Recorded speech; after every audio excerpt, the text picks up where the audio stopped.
तो बच्चों आज के इस वीडियो में हम बात करेंगे RIMC दिसंबर 2024 मैथ के क्वेश्चन के बारे में। तो यहाँ पे क्वेश्चन क्या कहता है, on selling 300 apples at 3 for RS10 Prakhar gain RS400 full stop.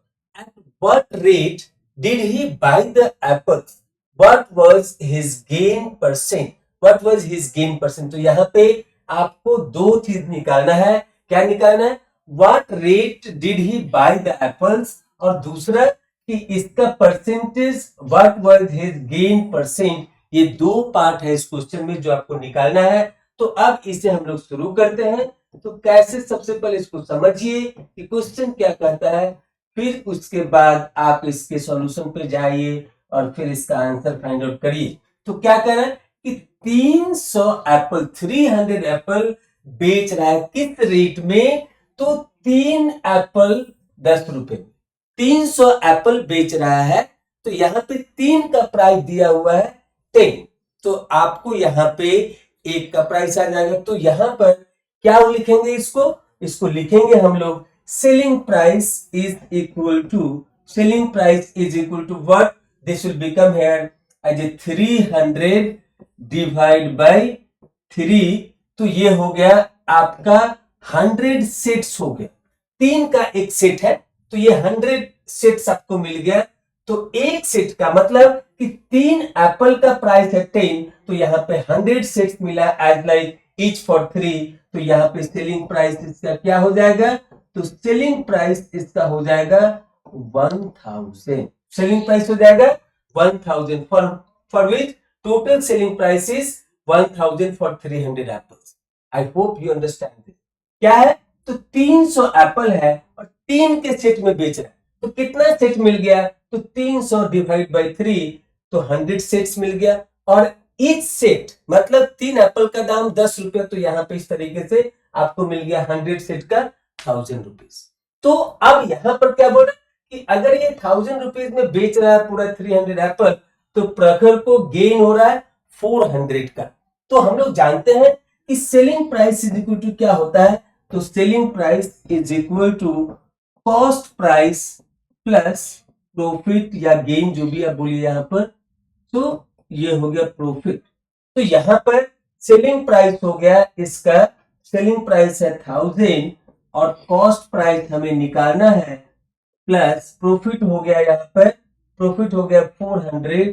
तो इस तरीके से आपको कॉस्ट प्राइस मिल जाएगा इसका 600। 600 कॉस्ट प्राइस है कितने का? 300 एप्पल। 300 एप्पल का कॉस्ट प्राइस हो गया 600। तो यहां पर जब आप इसको 300 से डिवाइड देंगे तो यहां पर आपको मिल जाएगा रेट और रेट फॉर ईच एप्पल। तो यहां पर cost price for each Apple will be what?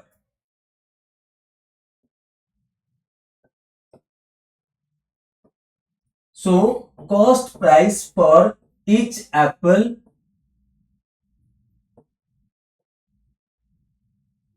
cost price for each apple is 600 divide by 300। सो ये हो जाएगा RS2 rupees per Apple.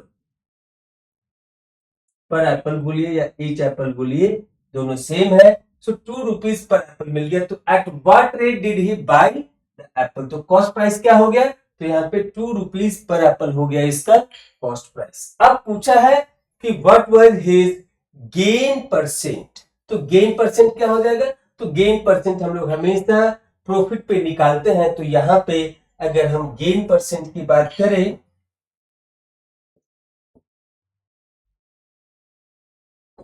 Gain percent की बात करें तो क्या हो जाएगा? यहाँ पर गेन परसेंट निकालने के लिए गेन कितने का है? तो 400 का है। तो ये हो गया 400 डिवाइड बाय, जब भी गेन कैलकुलेट करते हैं तो कॉस्ट प्राइस के ऊपर कैलकुलेट करते हैं। तो यहाँ पे कॉस्ट प्राइस है 600। तो ये हो गया 400 bye 600 into 100%।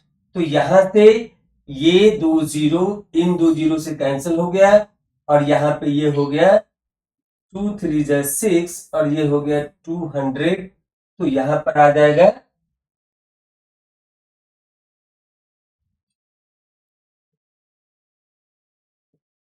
200/3%।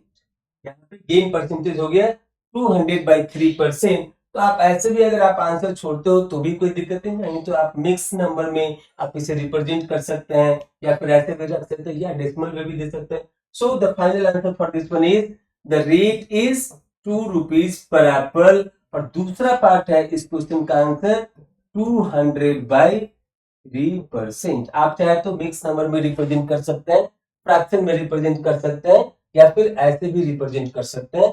So I hope you understand this question very well. यह एक छोटा सा ट्रिकी क्वेश्चन पूछा था, तो I hope you understand this very well. Thank you for watching this video.